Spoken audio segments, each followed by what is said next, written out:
Science does not believe in God. Science says it's all nature. Science is wonderful, but science is limited by definition. And how do I visualize the entire concept of the God? Imagine an infinite ocean. No land masses, no continents, just an infinite ocean. What happens after the death of a person? The next life is neither a reward or a punishment, but one that is the most conducive situation.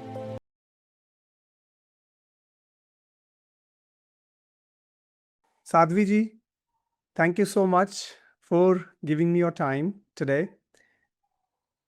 I want So to wonderful to be with you. likewise. I want to ask you first question that is around your own journey. So I believe that when you were 25 years of age, you left America and you came to India. At that time, if you remember it, at that time, were you lacking anything in America that you decided to leave your home country and decided to settle in India? Great question. I was lacking a lot, but I was not aware of the lack in a way that would have brought me to India in search of it. I always say now कि अगर मुझे पहले से मालूम होते that this life exists, तो मैं 24 घंटे के लिए ढूंढ लेती. But I didn't actually know that such a spiritual life, such a full and rich and meaningful life was actually possible. I was 25, as you mentioned. This was 30 years ago. And I really had everything. If you had looked at me from the outside, you would have said, uske paas sab kuch hai. I grew up in Hollywood, hence the name of my memoir is Hollywood to the Himalayas. I literally grew up in Hollywood. And graduated from Stanford University, was in the midst of getting my PhD in pediatric neuropsych. So from the level of prosperity, opportunity, affluence, success, I had all of that. But inside there was absolutely an emptiness, an absolute lack of awareness of the truth of who I am. But I didn't realize that there actually was something due to which I could feel full and anchored and grounded and connected. I wasn't a religious person. I didn't know people who were spiritual people. तो ये idea कभी आया नहीं था मेरे मन में कि इसके अलावा कुछ और है. तो एक भीतर में खालीपन का महसूस तो definitely was there. But no one ever said, अच्छा इसको fill करने के लिए stop shopping, stop just getting more A's on exams, stop accumulating degrees and titles and success and relationships and possessions and fun, and actually start looking within. मैंने कभी ऐसे सुने नहीं था. So I came to India with a backpack. I came on what I thought was just going to be a short vacation in the midst of my PhD program, an adventure.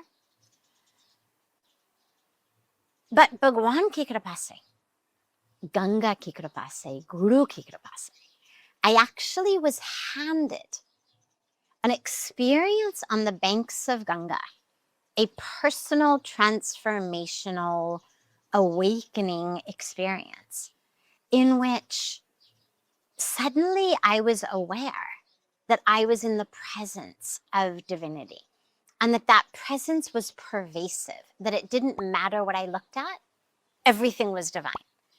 And that when I turned that drishti inward, I realized, oh my God, I'm also divine. Oh my God, I am not this story I've been telling myself about myself, because I always had such a clear identification as the good stuff, like here's what I looked like, here's the A pluses I got in school, here's the things that I could do, the things that I owned, the places I went, the wonderful experiences I had.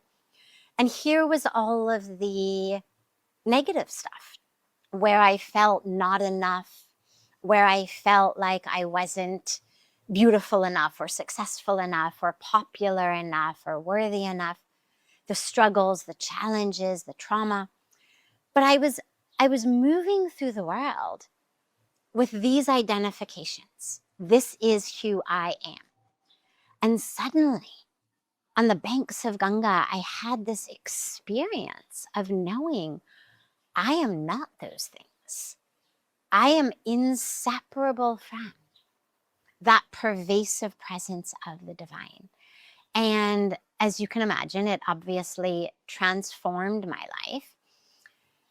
I had no framework in which to understand it at that time, but it didn't matter because it was so real and so true that the fact that my logical brain couldn't wrap itself around it didn't matter because I knew that it was true. And that was when I decided this is where I'm meant to be. This is the life that I'm meant to live. So yes, I was lacking. No, I wasn't consciously aware of where I would find what I was lacking. But by grace, by a willingness to be open, to be sincere, I was gifted with an experience and then tools and techniques of continuing to come back to that awareness of how to realize actual fullness, that it wasn't about filling myself. It was about realizing what to my palese porn. There was nothing I lacked other than the right vision. This is beautiful, and the reason I say that is a lot of people from India go to abroad to look for happiness, success, career, money, wealth, fame, and whatnot. And here is in a story where somebody comes from America and says that, you know what, all of that I'm giving up. And giving up in our Bharatiya Sanskriti is something that is quite common across all the darshans and religions and spirituality. My question to you is, when you became aware of yourself, what did it feel like, and do you still continue to feel that till today, or has it has it changed in any aspect, and have you got more realizations or higher level of experiences from the time that you came here? Because you explained that moment and that experience, but then since then it's been 30 years. Give me in, let's say, 3 minutes, if you can. It's extremely hard to do that, but give me please in 3 minutes the 30 years of experience of being in Bharat. I know you're smiling and you're laughing because I know condensing somebody's life, which is 30 years, the experiences you might have had into 3 minutes or whatever, is impossible. But still, I would like to get to that point, which is, this is exactly how I have become now after 30 years. Beautiful. So I laugh because obviously it's an impossibility to explain it in detail that quickly. But truth is not actually very complex, and truth does not actually require a lot of words. What has happened is that experience has stayed. It absolutely has waxed and waned. It's not like it's just been consistent since that moment. I haven't spent 30 years in a continual state of spiritual intoxication. But what has happened is that first experience that lasted weeks. I mean, it wasn't just a few minutes, it literally was weeks, where I had just tears pouring down my face of pretty constant immersion in that presence, like melting and merging into the most divine ocean that you can imagine. And it didn't obliterate my psyche. It didn't undo all of the false patterns or ego or neuroses or issues or complexes or any of the things that I had. But what it did was it showed me the truth. And then I was given a series of tools, of techniques, of practices, meditative practices, yogic practices, Gyan yoga practices, things to read, to introspect. I was immersed, I still am, in a spiritual world, a spiritual community in which every day we're performing yajna, we're performing arti, we're sitting in pravachan or a katha, or I'm blessed to be giving satsang and giving teachings. So, you stand in Ganga and you get wet. And I've been so blessed to be able to continually stand in her, literally and metaphorically.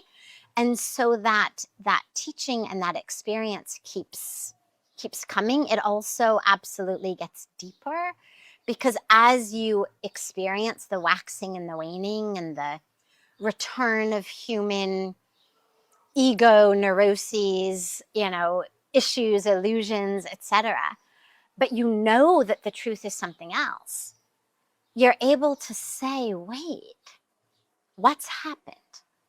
What's pulled me out of alignment? And I've got a background in psychology, so the human psyche fascinates me, other people's and my own as well. So I find myself very curious always of, oh, that's really interesting. What made me upset there? How did I come uncentered in that situation? What role are rag and dvesh, desire, aversion, or illusion, what role is it playing in that experience that I'm having now, maybe of frustration or judgment or yearning or aversion? And then you're able to look, instead of blaming the outer world, instead of saying, oh, you're the reason I'm not in peace, or, oh, it's because of this, you're the problem, this guy's the problem, the traffic's the problem. Because you've had those deep experiences, you realize, no, all that's happened is I've shut my eyes. My window's gotten dirty. My curtains have closed, whatever metaphor works for you. And you know that the way back is not about a death grip of micromanagement on the outside world, but rather about reopening your eyes, reopening the curtains, cleaning that windshield, going back inward through introspection, through swadhyay, through meditation, through prayer, through seva, to again clear the vision. While I was listening to your narration, I quite like the fact that you mixed in a positive way, in a constructive way, the psychology, the spirituality, and many facets of oneself, which is just amazing. Science does not believe in God or a supreme power or Brahma, Vishnu, Mahesh, or Jesus or Allah. Science says it's all nature, it's all chemical reaction, it's all physical factors and forces. A person like me who studied science and also have studied religions is trying to balance these two opposite factors, right? I want to ask you very straight questions without going round and round and round and round. And the question is very simple. Do you believe in God? Did I before coming, or do I now? Now, let's talk about the present. And because you've Absolutely, unequivocally, yes. But I would take it a step further. I don't only believe in God, I experience God. It is a felt sense, knowable, palpable, undeniable experience. Can it be measured in what today we still consider a scientific way? Like, could it go in a beaker? Could it go in a crucible? Could you light it up on a Bunsen burner? Does it have a volume or an area or a weight or a size or a color? No.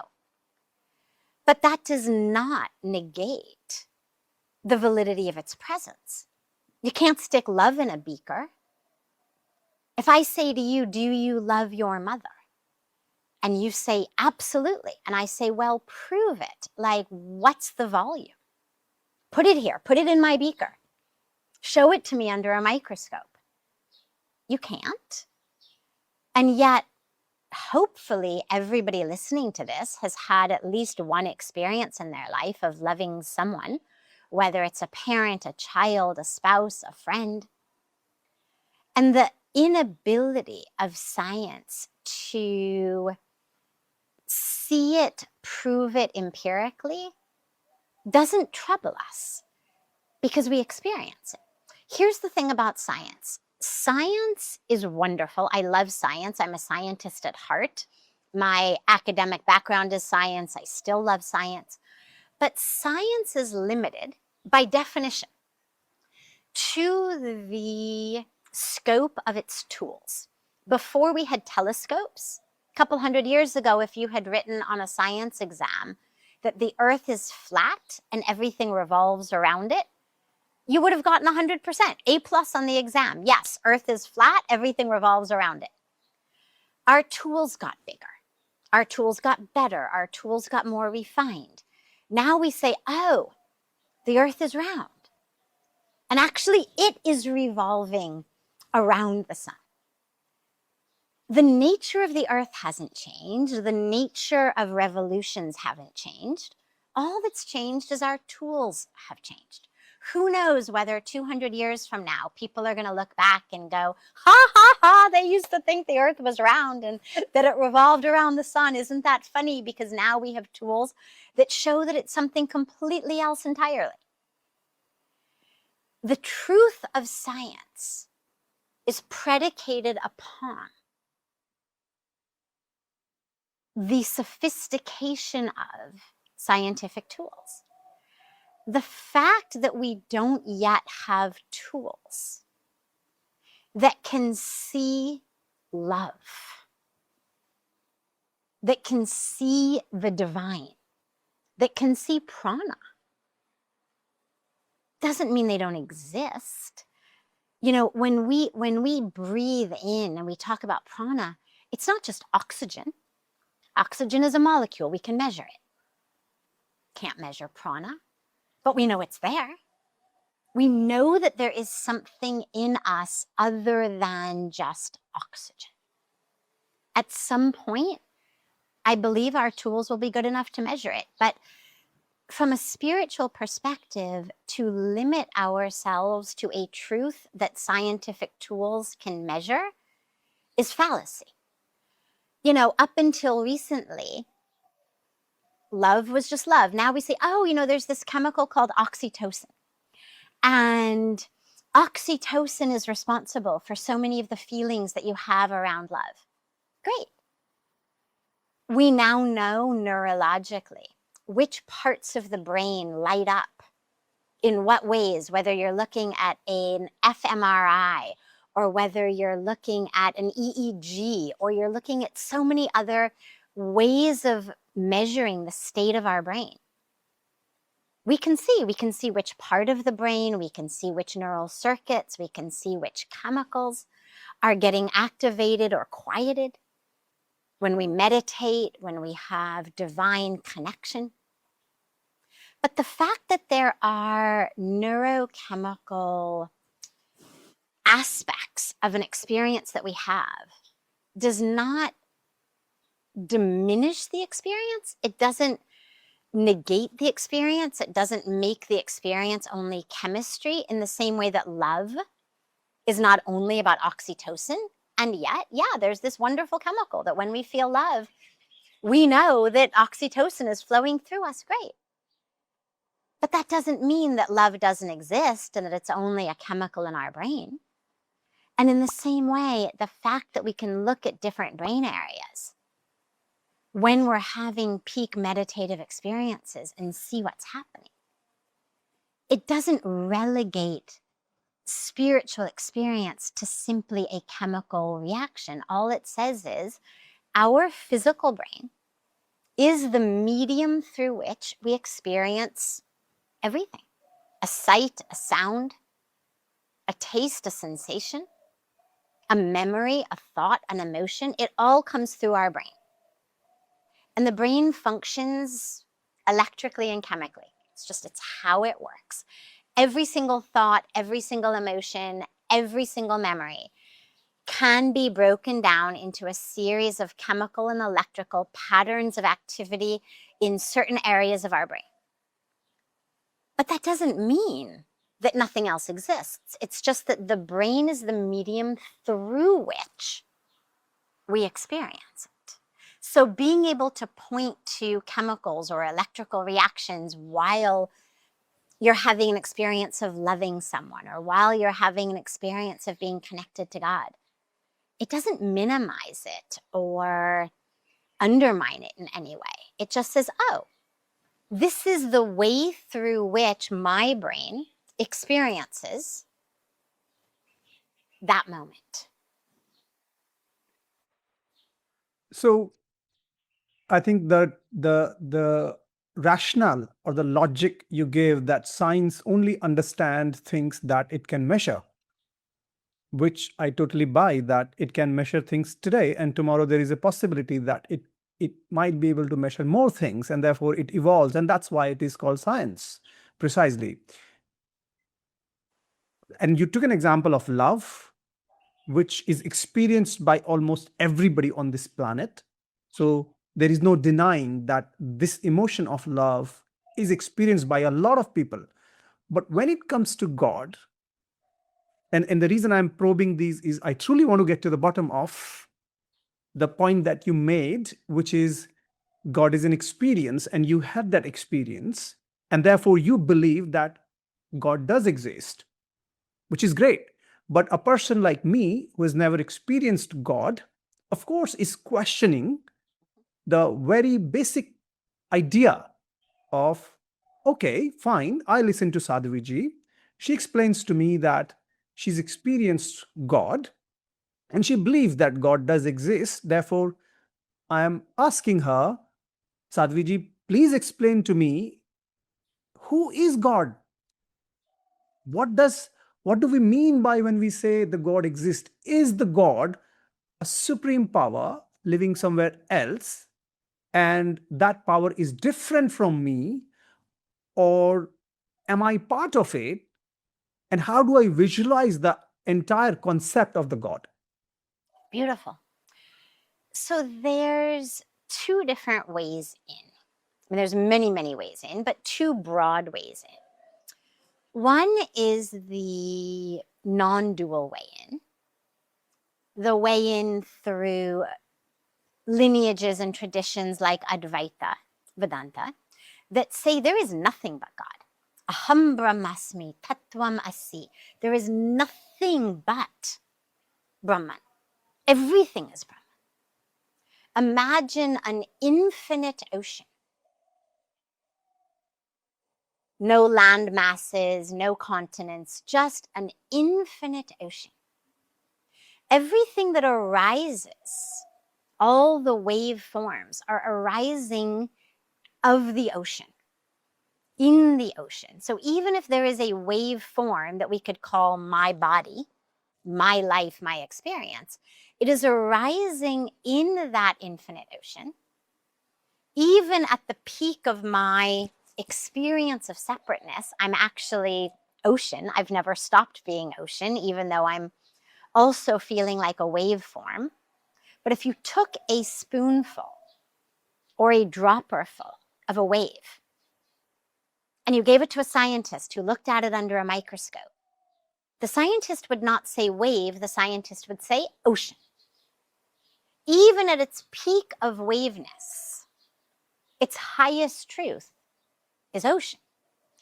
And so even in my peak of individual life, individual dharma, individual karma, individual experiences. My truest nature is divinity, is Brahman, is that Sat Chit Anand, that existence, truth, consciousness, bliss, not bliss as an emotion, but bliss as the natural state, the pervasive state of that existence, of that consciousness. That's the truth of who I am. So that's the non-dual Advaita way of understanding the divine, is literally that infinite ocean, that which pervades everything. In our Upanishads, when it says, Isha vasyamidam sarvam, yat kincha jagatyam jagat, everything in the universe is pervaded by the divine. There is nothing, no one, nowhere that is not provided by the divine. Like there is no wave in the ocean that isn't ocean. Then you have another way of looking at it, and that's more of what we could call the bhakti tradition. And the bhakti tradition says love, the experience of love, bhakti, is such a powerful energy of realization, of awakening. It is such a powerful pathway to moksha, to enlightenment, that I am going to temporarily, willingly, consciously forget that God and I are one, that I am actually the divine as well, so that I can love God. Because in that love, the juice, the ras of bhakti feels so good. Think about for a moment, I don't know if you're married or not, but for many of us, and I know this was certainly true for me in my youth prior to my sannyasi life, and I know that it's true for lots and lots of people that I know, particularly women, but with men as well, is when we're in relationship, long-term relationship, a lot of us at different times start to get kind of slightly bored and restless. Like it's just sort of the same thing day after day. And it's good. Like there's no problem. We don't fight. There's no conflict. And yet there's an internal yearning for something a little bit juicier. And so what a lot of us do, almost always it's unconscious, but we will kind of stir up a little fight, a little conflict, nothing huge, but just a little something to kind of stir the pot so that we create a moment, a few hours of a fight, so that we can come back together and make up again. Because the experience of coming back together and making up feels so good. And you always feel closer after you've made up from a fight than you did before the fight. So even though you were one before the fight, you were one even during the fight, you just forgot about it as you went into separate rooms and slammed the doors. But the experience of oneness after you fight and come back feels juicier than it did before we fight. And so on a deeper and more divine level, but a similar type of thing, the experience of two becoming one in our relationship with God is so juicy that in the bhakti tradition, there is an almost conscious willingness to forget that Krishna and I are one because I just love loving him. And in my ability to love him, to sing his glories, to do his puja, to pray to him, that bhakti kiras fills me with such juice of love, of devotion, that I melt and I merge into an ocean of love that brings me into that state of moksha, of freedom, of awakening. So the bhakti path, it's not a path, I don't think, from all of the masters I've had the blessing of meeting. I don't think there's anyone who would say, oh yeah, God and I are separate. Oh yeah, God exists over there, out there, separate from me. I think on the deepest level, all of the masters, whether from a non-dual tradition or from a bhakti tradition, everybody knows we're one with God. Everybody who's had a personal felt sense experience knows God is in me, as me, here with me, through me, my highest truth. And yet, for a lot of us, the path and practice of bhakti is so joyful and so powerful that there's this conscious willingness to say, okay, I am totally prepared to forget that you and I are one so that I can visualize you, see you, worship you, love you, do your seva. And then we can come back together and I can have that experience of two, even though we never were separate. But that illusion of separateness, I can break that into coming back together as one and have the ecstasy of that. So, Sadhviji, if we understand that me and God is essentially one, there is no separation. Maybe there are some moments of separation where we get distracted and we think, Perceived separation. yes, perceived separation, but actually it's one. Yeah. Yes. Then a lot of questions are raised in my mind.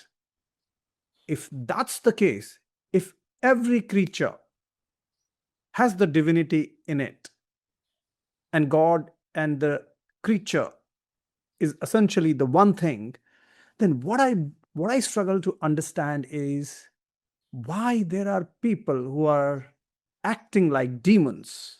Yep. Okay. If the God is inside them, Yes. what is pushing the evil out of those people, and the limit of evilness? I did not have this um, acknowledgement and appreciation until I heard about Epstein files. It's a matter which I do not want to discuss here, of course, for right reasons.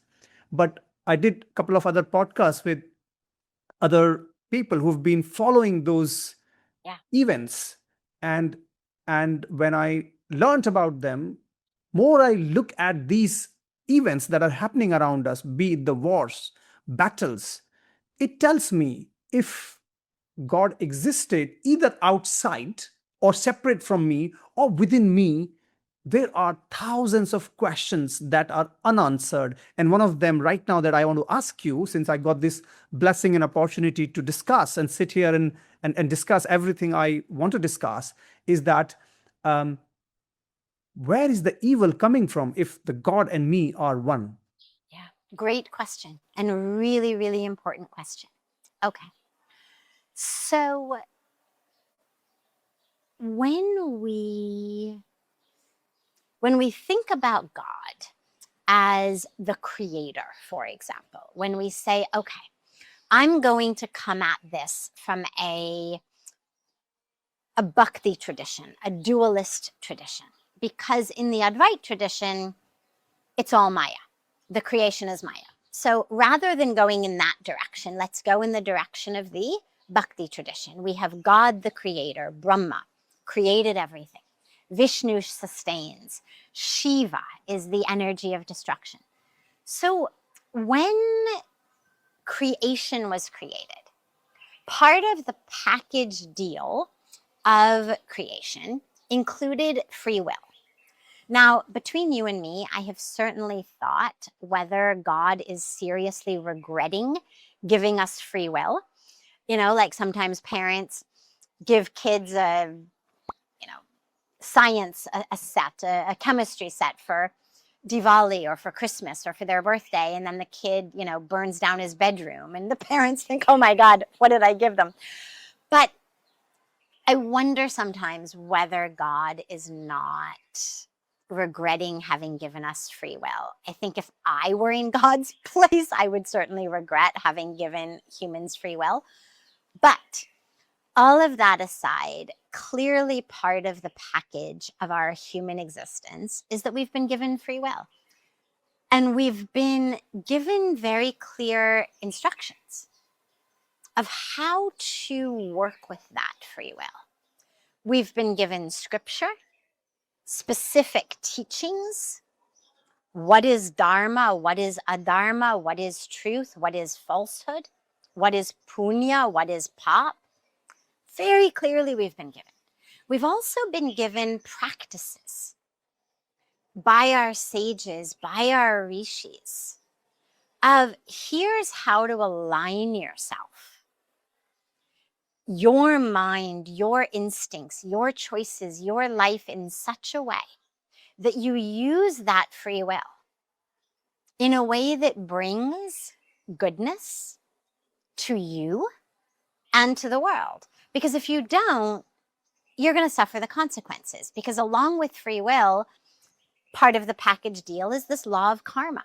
So I have free will of what seeds I'm going to plant. If I plant an apple seed, law of karma says I'm going to have an apple tree. Not because I've been rewarded or punished, not because the universe has a preference for apples over peaches, but just simply because that is the fruit of the seed I have planted. So if I'm using my free will to plant seeds through my karma, through my actions of harm, of violence, of oppression, of destruction, of exploitation, well, you can be really sure that those are the trees that are going to blossom in the garden of my life, and that I am then going to be the one having to eat those fruits in this life, in next lives. That is a law of nature. Therefore, our scriptures are full, our spiritual tradition is full of teachings, of practices, of ways to work with our mind so that we engage in actions that are dharmic, that are compassionate, that are clear, that are in alignment with divinity. Even if I don't have the highest goal of awakening and all I want is to live a nice, peaceful life, well, I better plant seeds of goodness if that's what I want to grow in the garden of my life. So that's the foundation of this. What we're seeing today, and it's not even today. You go back to our scriptures, you go back to, whether it's Duryodhana, whether it's Ravana, we've got scriptures full of beings, actual asuras, actual demons, or just people acting demonically. It's part of human nature. We forget. We forget that we're divine. That's Maya. Maya is this, you can think of it like a veil that comes and literally wraps itself around our eyes so that we cannot see. We forget that I'm divine. We forget that everyone is divine. But it's interesting, just as a quick side comment, the namaste that we use when we greet each other was actually meant to be that which reminded us. Namaste is literally that presence of the divine in me recognizes and bows to that presence of the divine in you. Something as simple as meeting and greeting each other. We were given a way of remembering. In our prayers before we eat, Brahma Pranam, Brahma Havir, Brahma Gano, Brahmanautam, we're given these mantras reminding us it is all that same divine. Sarve Bhavantu Sukhina, Sarve Santu Niramaya. May all beings be happy and healthy. We're given ways of remembering. practices of meditation, of introspection, of swadhyaya, our yam and niyam, ways of coming back. But if we are using our free will to engage in harm, yeah, we're going to suffer. We're going to bring suffering to others and we are going to suffer. But it doesn't mean that God isn't there. It just means that I'm allowing myself to be dragged by Maya, by ignorance, by illusion. You know, in our Sanatan Dharma tradition, we don't believe in original sin. We believe in original divinity and then ignorance. So the core of who we are is divine, but we forget. And in that forgetfulness, we suffer and we bring suffering to others. This is what I speak about so frequently as the Hollywood to the Himalayan mindset shift. You know, my life literally went Hollywood to the Himalayas. But it doesn't have to be a physical Jivan Yatra for everybody. It just has to be a mindset shift. Because the Hollywood way of thinking says you are your body. Its size, its shape, its color, its history, its bank account. And whether you look at Jeffrey Epstein and all of those whose karmic threads intersected with him in a tapestry of harm and exploitation and violence and lies and deception, or whether you look at what's happening in the Middle East today, or whether you look at what's happening in sweatshops around the world, or you look at what's happening with the Amazon rainforest being cut down, wherever we look, what we see is separation. We see an illusion of separation. And so if I'm allowing myself to be pulled out of truth of oneness and buying into this illusion of separation, well, then I suffer and I bring suffering to others. But the Himalayan way of thinking, our Bhartiya Sanskriti, our Dharma, says you have a body, but you're not the body. You are soul. You are divinity. You are that Sat, Chit, Anand. That is the nature of who you are, Tattvamasi. And when you remember that, you will stop suffering and you will be an instrument of solving problems rather than creating problems. You'll be an instrument of peace, of love in the world. But yeah, we're absolutely seeing today a global ramification, a ripple impact of a lot of ignorance, a lot of illusion, a lot of selfishness, a lot of separation, a lot of division.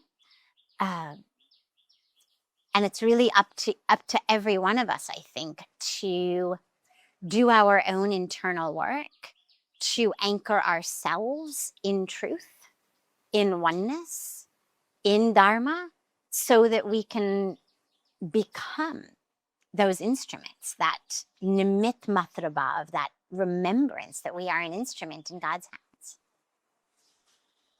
I quite got fascinated by the concept of free will that you talked about. Free will brings me to my next sort of jigyasa, or the further level of questioning is, if God has given us free will and we are all free to exercise our wills and do our own actions, which either makes us suffer and makes others suffer too at some point in time. For example, war situation that somebody creates, not only they are suffering, they are making others suffer, Yes. which is not good. However, a person that lives through his entire life with this free will, destroying the world, Yes. ultimately comes to an end. The life ends. Yes. My question to you is, Sadhviji, what happens after the death of a person? Because his free will finishes when he dies. Do you believe in the reincarnation of the same soul? If you believe in soul, because we haven't really gone to soul yet, do you believe in reincarnation or what happens after death? Absolutely, I believe in it. I absolutely believe in soul. Our soul is that when we say we are pervaded by the divine, when we say the wave is water. Well, that presence of water in me as me, that is soul, that's Atma. The individual expression that's aligned with my karmic package, my karmic journey, my dharma is Jivatma. But our spiritual practice, the science of yoga, is the reunion of Jivatma and Paramatma. So that's what it's about, is a remembrance. After we die, based on the law of karma, our Jivatma, along with our subtle body, our Sukshma Sharir, reincarnates. And it's in that Sukshma Sharir that our sanskaras, our karmic impressions, are stored. So the Sukshma Sharir is made up of what we call man, buddhi, and ahankar, our mind, our intellect, and our ego. But it's not our mind like, oh, I learned calculus in this lifetime, therefore I'm not going to have to learn it in next lifetime. Or, oh, I can speak Spanish in this lifetime, therefore I'm going to remember that next lifetime. It's not the content of what you learn, it's the impressions upon those sheaths. We can think of it also as the koshas, the pranamaya kosha, manomaya kosha, vijnanamaya kosha, that travel with the jivatma. So if I am developing a mental framework, a psyche, in which it's all about me, me. I want what I want when I want it. Jo mein chahti hoon, jis tarah se chahti hoon, jis se chahti hoon, jitna mil sakenge. Well, that sanskara, that ignorance, वो मेरे साथ ही जाएगी. इसलिए हमारे ऋषि संतों योगियों ने हमको कहा कि साधना करो. Not just taki this life is more peaceful, but taki in your next life. The sanskaras that you carry into your next life are ones of peace. Otherwise, if you bring those impressions, those sanskaras, that karmic bank account into your next life, well, you're going to have a life that teaches you whatever lessons you need to learn. You know, the universe is not about rewards and punishments. I think we somehow got God mixed up with Santa Claus somewhere along the way. And, you know, those of us who grow up in a tradition of Santa Claus, we're told he knows if you've been good or bad. And, you know, he kind of keeps a list of who's good and who's bad. And do you get presents or do you not? God is not like Santa Claus. God is not keeping a list, punishing, rewarding. But because of this law of karma and this law of reincarnation, that which we do, the actions we do, the karma we do, it all has repercussions. The way of thinking is leaving impressions in my mind, in my intellect. The sadhana I do is leaving impressions in my subtle body that I carry with me. And so the next life is going to be built upon this life and our previous lives. And it's going to be one that's neither a reward or a punishment, but one that is the most conducive situation for me to learn those lessons. You know, it's like if you're in 5th grade and you just refuse to learn how to do long division, well, they may not let you go on to 6th grade. They may hold you back in 5th grade. not as a punishment, not because you are bad, but because there is a lesson here that you need to learn and you haven't learned it yet. And so they're going to make you repeat 5th grade, but maybe in such a way, with the right teacher, the right tutor, the right classroom, the right program, that's going to make it the most conducive for you to learn that long division so that you can eventually go on to 6th grade. And that's the same thing with our karmic journey, is we're given experiences so that we learn the lessons we need to learn. And if this lifetime I did not learn a lesson about oneness, interconnectedness, compassion, goodness, love, if I didn't learn that my life is meant to be an instrument, a channel of grace on earth, if I chose a path of prayas over a path of shreyas, as the Katha Upanishad gives us these life choices, which way are you going to walk? Well, it's up to us. But they have consequences in this lifetime and in future lifetimes. I think it makes a lot of sense to hear a few things that I picked up while you were explaining.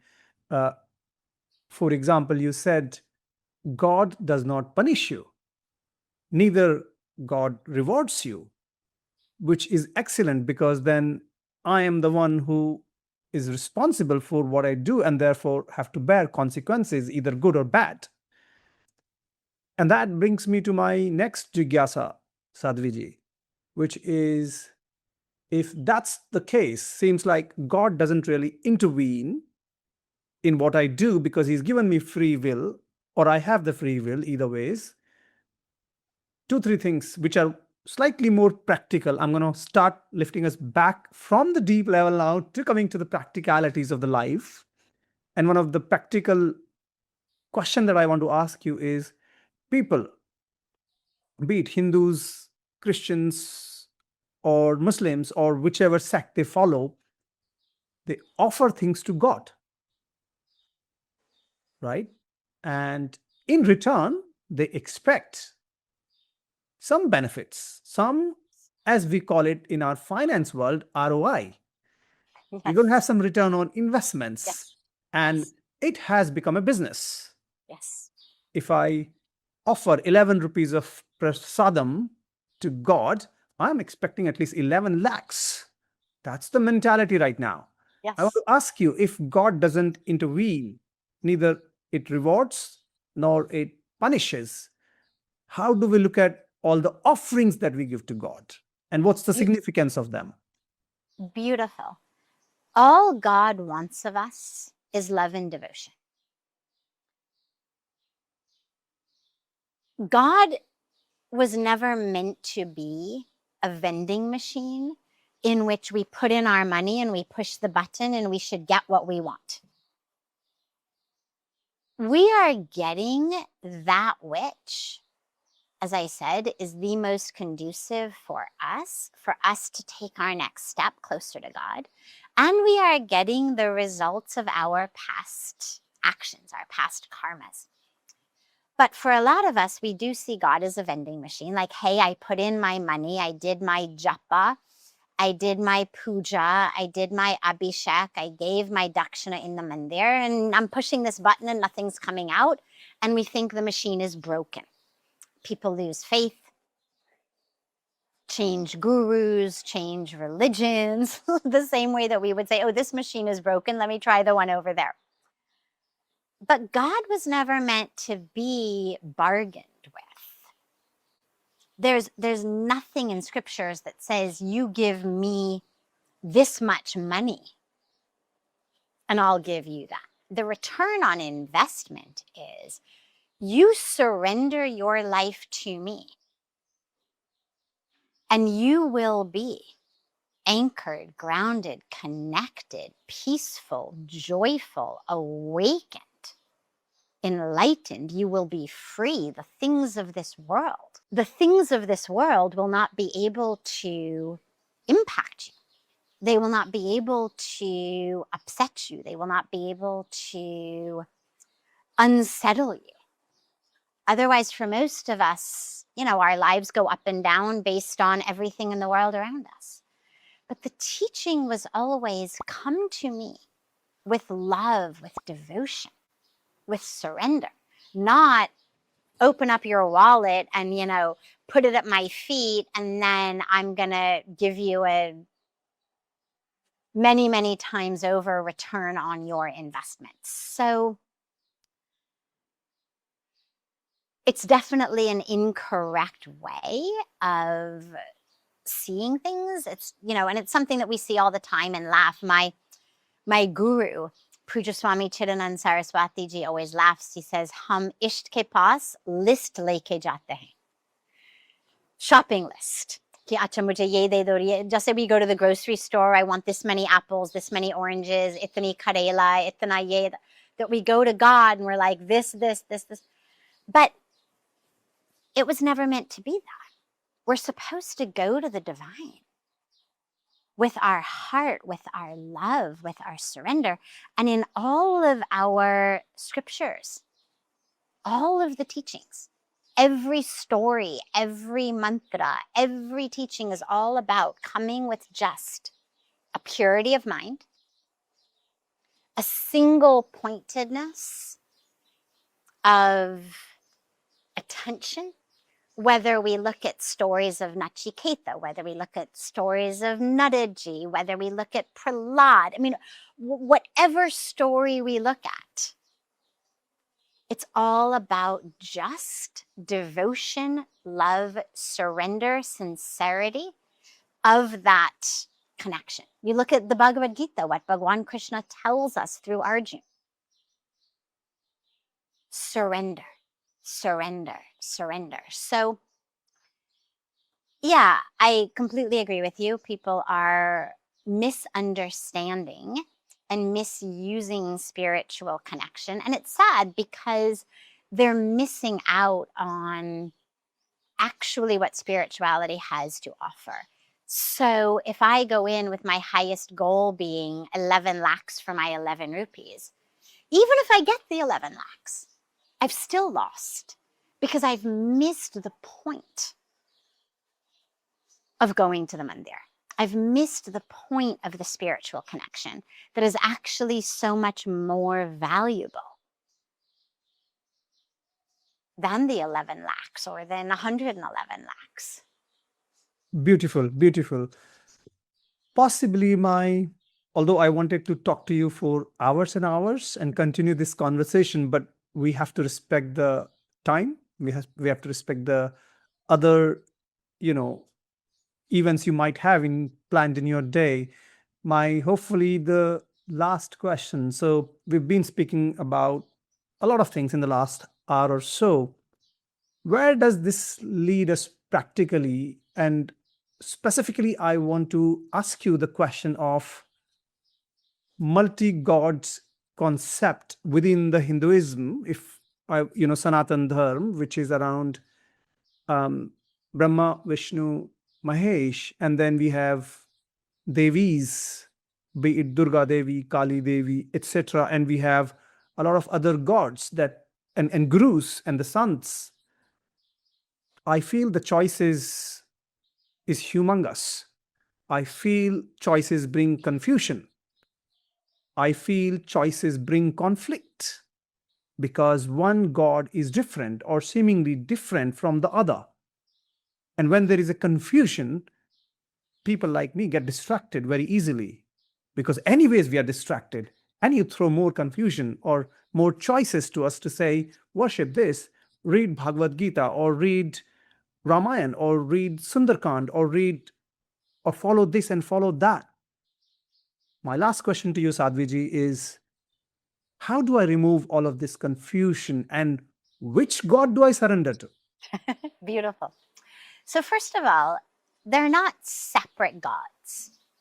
It's separate ways of accessing a supreme infinite presence of God. You said Brahma, Vishnu, Mahesh. So these are aspects of the divine. What does the divine do? Well, there's creation. There's sustenance for some period of time. And then there's dissolution. So whether it's the life of a blade of grass, a mosquito, a human being, an elephant, a mountain, a polar ice cap, the planet itself, the universe itself, everything is on a different timeline. It's all created. It's all sustained for some time, maybe a few hours, maybe a few days, maybe millions and millions of years, maybe billions of years. But it's all eventually going to dissolve. And then there will be another creation. Because what we know scientifically is that energy isn't actually created or destroyed. It's just the form changes. And so, as, for example, green leaves turn red or yellow or brown and they seem like they die and then they fall on the ground. Well, under the frost of wintertime, those dry leaves, those dead leaves, destroyed leaves, become actually the soil for the blossoms of springtime. So it's cyclical. But those are just three aspects. Then we have so many aspects, as you've pointed out. But they're different ways into one infinite reality. Look, here I am at Parmarth Niketan Rishikesh on the banks of Ganga. You come to Rishikesh, the goal is get in Ganga. Dupki lagao Ganga ji mein. One way to go, you can go down the steps of Parmarth Niketan. We have beautiful marble steps. We have chains that you can hold on to. Have your dupki. You can go downriver a little bit. There's a kind of a cement slope that you could walk down. You can go upriver. Up by Ramjula, there's a sandy beach. Go up a little further by Lakshmanjula, there's rocks that people jump off of into Ganga. It doesn't matter. Ganga's not giving extra credit if you do a triple backflip off of a rock into her water versus if you go down and you hold a chain. The goal is get in. However works for you. You want to jump off a boat? You want to walk in off a sandy beach? You want to go down a slope? You want to go down steps? All that matters is that you can use that pathway to get into the river.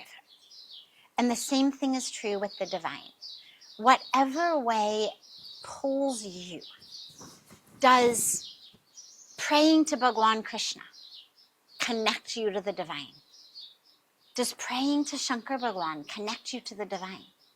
Does praying to the mother goddess connect you to the divine?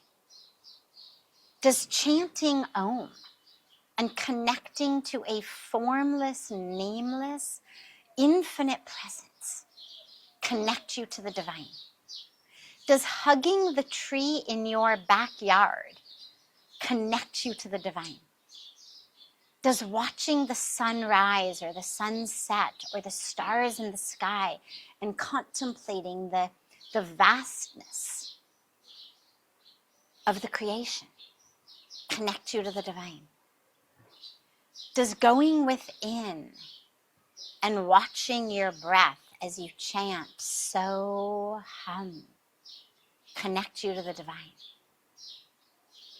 Whatever pathway you use, we're all getting into the river. And that's the goal. So it's just an infinite number of ways of connecting. You know, lastly, you mentioned the confusion and the conflict. So think about it. You, Rahul, let's say I love you. And I'm an eyes person. So maybe I tell everybody, oh my God, I love Rahul so much. He's got the most beautiful eyes. And when I look in his eyes, I see my soul. And if I were an artist or a poet, I would do sculptures or paintings or poems about your eyes. Now let's say somebody else loves you also. and they're really going through a hard time and they need a shoulder to cry on. And they love to put their head on your shoulder and just cry and feel so safe and secure and supported. And they're going to go out and they're going to write poetry or paint pictures or make sculptures of your beautiful shoulders. Strong, soft but round and stable and big enough to put a head on, soft enough to rest it there, right? Somebody else is a hand person. They really love to hold hands and feel guided. And so they're going to paint pictures or write poems about your hands that are so strong, but also soft, firm, but gentle. Now, you're okay with all of this. You don't care. Love your eyes, love your shoulders, love your hands. It's utterly irrelevant to you. All that matters is that we are all connected to you and experiencing your love. What happens is our followers, so my followers are like, no, Rahul is eyes. And somebody else's followers are like, no, he's not, he's shoulders. Look at this picture. We have evidence that he's shoulders. Rahul means shoulders. And the hand person's followers are like, no, and they bring out their bows and arrows or guns and they kill all the eye people and the shoulder people because they're like, no, he's hands. This is where conflict comes in. One Rahul, infinite number of ways of loving him, accessing him, connecting with him, understanding him. But as time goes on, and then of course you throw in money and you throw in power and you throw in lineages and you throw in land and then you really got a whole big mess, because then you've got all kinds of motivations to make everybody believe that Rahul is eyes or hands or shoulders because, hey, that's where the money is, that's where the power is. And that's where we generate confusion. But that's why it's so important for all of us to realize, oh, I love Rahul through eyes. You love through shoulders? Wonderful. You love through hands? Wonderful. You love through kneecaps? Wonderful. Doesn't matter. Because we're all loving one infinite being. And that's what we need to go back and re-remember. Sadhviji, this was the most beautiful explanation of the confusion that I could ever find or listen to. I read a lot, and this made so much of sense that I could see the confusion going away. And I also want to say to you that 2003 is a year where I clearly remember going to Ganga, first time in my life, to Rishikesh when I was doing my engineering, and I went to BHEL for the training and spent a month or two on the Ganga Ghats. It was serene experience to say the least, but it is something that I look forward to going back to one day, very soon now, since I've connected with you and we spoke very naturally, without any agendas, without any objectives, without any selfishness to say. And I feel blessed to be sitting here talking to you for almost an hour or so, whatever the time has just gone, flied away. So I just want to sincerely say thank you to you, to your team, who have arranged all of this for me to connect with you, for me to connect with the great work that you and others are doing, not only for yourself, but for many others who are in this world, are people like me who are ignorant. I wish that you continue to do so and continue to empower a lot of Indians, non-Indians, all types of creatures. And I look forward to see you, meet you, be with you, maybe if Wonderful. that's allowed. Of course. When I come to Rishikesh next time. It would be wonderful to have you. Bring your family, bring your friends, come home to Mother Ganga, come stay with us here at Parmarth Niketan. It would be fantastic to have you. Absolutely. Thank you. Dheeraj, if you're listening to this, a special thank you to you to arrange this. I have goosebumps right now when I'm saying, because I do truly mean it.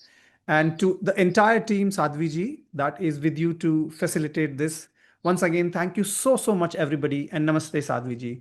Namaste, Jai Gange. जय गंगे।